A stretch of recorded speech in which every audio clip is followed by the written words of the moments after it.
नमस्कार दोस्तों। एक बार फिर से आपका स्वागत है हमारे आज के इस खास प्रोग्राम में, जिसमें आज हम लोग चर्चा करेंगे कि बिहार में 40 का 40 सीट महागठबंधन जीत सकता है अगर ये 5 बातों पर फोकस करें तो।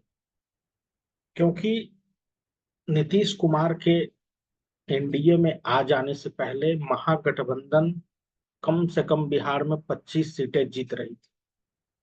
लेकिन नीतीश कुमार के चले जाने के बाद ये आंकड़ा 25 से घटकर मैक्सिमम 8 सीट तक आ गया है। यानी कि कम से कम नीतीश कुमार 16 से 17 सीटों का नुकसान इंडिया गठबंधन को कर चुके हैं।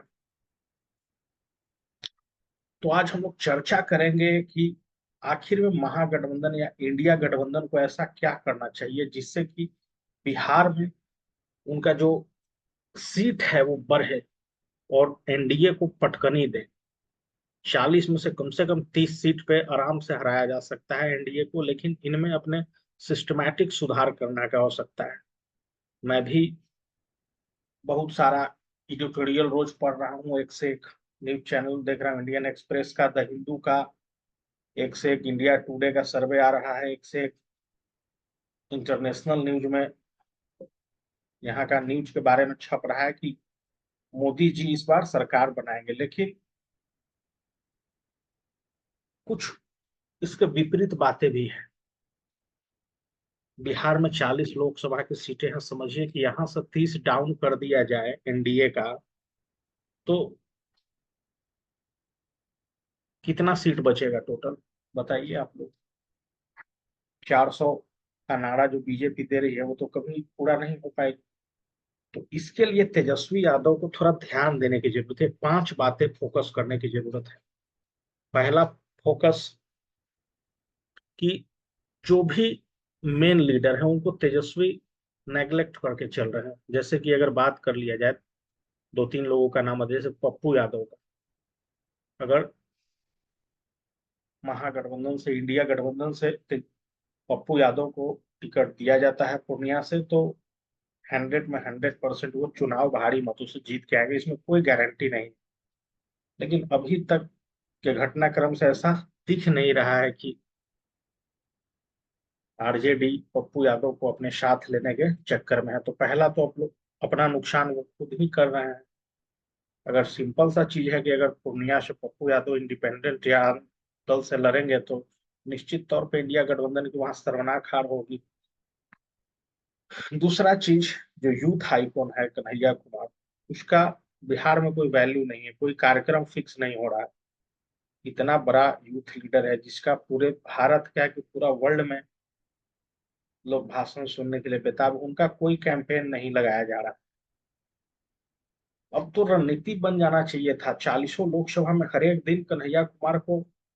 फिर तो उनको मान लीजिए कि लोकसभा का टिकट देंगे या नहीं देंगे, अगर देंगे तो अपना कैंपेन में बिजी हो जाएंगे। अभी तो वक्त था कि बिहार के गांव गांव में प्रशांत किशोर टाइप से जो यूथ हैं, दलित वोटर हैं, बेरोजगार युवा हैं, जो सरकार के खिलाफ आवाज बुलंद किए हुए, कन्हैया कुमार का फायदा इंडिया गठबंधन को उठाना चाहिए, जो कि फायदा उठता हुआ दिख नहीं रहा है। क्योंकि तेजस्वी शायद नहीं चाहते हैं कि कोई युवा नेता बिहार में हमको ओवरटेक करे। तो अगर नहीं ओवरटेक करेगा तो आप मतलब इसी तरह फेंकाते रहिएगा और बीजेपी पूर्ण बहुमत से सरकार बनाते रहेगी। पहला तो पप्पू यादव को साथ लेना होगा। दूसरा, कन्हैया कुमार इंपॉर्टेंट फैक्टर है। कोई कैंपेन नहीं हो रहा है, हो भी रहा है तो एक आध कांग्रेस का कैंपेन हो रहा है, राजद के किसी भी विधानसभा क्षेत्र में, या तेजस्वी मंच साझा ही नहीं करना चाहते। तो ये दूसरा चीज हो गया। तीसरा देखिए कि राजद को ऐसा लगता है कि मुस्लिम वोट बैंक हमेशा उसके साथ है, मुस्लिम और यादव, जो कि ऐसा है नहीं। मुस्लिम के सबसे बड़े नेता आज के डेट में वैशी हैं, हैदराबाद के। तो उनको आप लोगों ने कभी विचार किया कि उनको भी साथ लिया जा सकता है? कितना फैक्टर, आप 40 सीट पे कम से कम 10% तो ऊपर ही मुसलमान है, डायरेक्ट वोट ट्रांसफर इंडिया गठबंधन को हो सकता था। लेकिन इस पे भी कभी विचार नहीं किया गया। और उन पे उल्टा ओवैसी पे आरोप लगा देता है इंडिया गठबंधन वाला सब की बीजेपी का बी टीम है।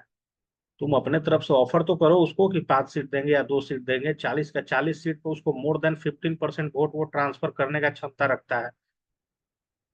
11 सीटों पे वो बिहार से कैंडिडेट उतार चुका है, 11 का 11 सीट महागठबंधन बुरी तरह से हारेगा सिर्फ मुस्लिम वोट बैंक के कारण। पहला हो गया पप्पू यादव फैक्टर, दूसरा हो गया कन्हैया कुमार फैक्टर, तीसरा हो गया वैशी फैक्टर, चौथा फैक्टर दिखा रहा है। जैसे कि पिछले दिनों देखा गया था कि आशुतोष कुमार जो है भूमिहार ब्राह्मण एकता मंच के, वो राजद के काफी करीब आ गए थे, लेकिन उनको भी ऑफर नहीं किया जा रहा है कि आप 1 आध सीट पे चुनाव लड़ लीजिए, हमारे साथ कैंपेन कीजिए। भूमिहार ब्राह्मण का अच्छा खासा वोट वो ट्रांसफर करवा सकते थे महागठबंधन, लेकिन पता नहीं कैसा ओवर कॉन्फिडेंस है इन लोगों को। तो 4 गलती तो मैंने आपको गिनवा दिया। इन चारों लोगों को अगर साथ लेके बिहार में हर एक विधानसभा में गली गली कैंपेन करके छाए आइए, एक एक सीट ऑफर कीजिए। एक अरे सीट, पप्पू यादव तो एक ही सीट मांग ही रहे हैं, तो उसमें दिक्कत तो है नहीं। आशुतोष भूमिहार ब्राह्मण एकता मंच वाले को भी एक सीट दे दो, इसका बहुत दूर तक बेनिफिट है। जहां अभी 8 सीट मात्र महागठबंधन मैक्सिमम जीत सकता है बिहार में, सीधा वो 30 सीट पे आंकड़ा चलाएगा। बीजेपी का तो यहीं से कम पर्सनल बीजेपी का 15 डाउन हो जाएगा, और इंडिया गठबंधन का तो सीधा 30 सीट एनडीए का कम हो जाएगा, और इंडिया गठबंधन का 30 सीट बढ़ जाएगा बिहार से। तो सोचिए कितना बड़ा फायदा इंडिया गठबंधन को हो सकता है इन 4 चीजों पर विचार कर। और पांचवा चीज है कि अभी तक पटना में जो एक बड़ा रैली हुआ राजद के द्वारा, अभी तक सीट बंटवारा नहीं हुआ है। अगर आप लड़ने में कमजोर हो तो सीट का अनाउंसमेंट पहले करो, इस सीट पे हमारा ये उम्मीदवार रहेगा। आपने सिवान में शहाबुद्दीन की पत्नी को टिकट नहीं दिया, या अभी तक घोषणा नहीं किया है कि कौन लड़ेगा वहां से आपका कैंडिडेट, तो आप लास्ट में घोषणा करते हैं तो आपके पास समय नहीं बच जाता है कैंपेन करने के लिए, तो आपका हार तो यही तय हो जाता है। तो जल्दी से सीट बंटवारा कीजिए, 1 से 2 दिनों में अब चुनाव आयोग चुनाव का घोषणा भी करने वाला है। और तन मन और धन तीनों से लगिए। चारों लोगों को 5 स्टार प्रचारक का कमी है तो अपने साथ कुछ स्टार प्रचारक को भी, खेसारी लाल यादव को लड़ने का मन है तो उसको टिकट दो, थोड़ा दिल बड़ा रखो। तेजस्वी यादव को कहना चाह रहे हैं कि दिल बड़ा रखिए, तभी जाके बीजेपी का देखिए ना दिल कितना बड़ा है, सारा भोजपुरी सुपरस्टार को उतार दिया जहां तहां से, तो जीत के लिए लोग आ रहे हैं। लेकिन आपका तो स्टार प्रचारक का भी कमी हो जा रहा है। पवन सिंह अभी बीजेपी से असमंजस की स्थिति में है, आपने उनसे संपर्क करने का कोशिश किया? नहीं किया होगा। तो अगर नहीं किया होगा भाई, तो महागठबंधन या इंडिया गठबंधन उसी का नाम हो गया, कभी नहीं जीत पाएगी। प्रधानमंत्री तो बनना उसका मुश्किल है।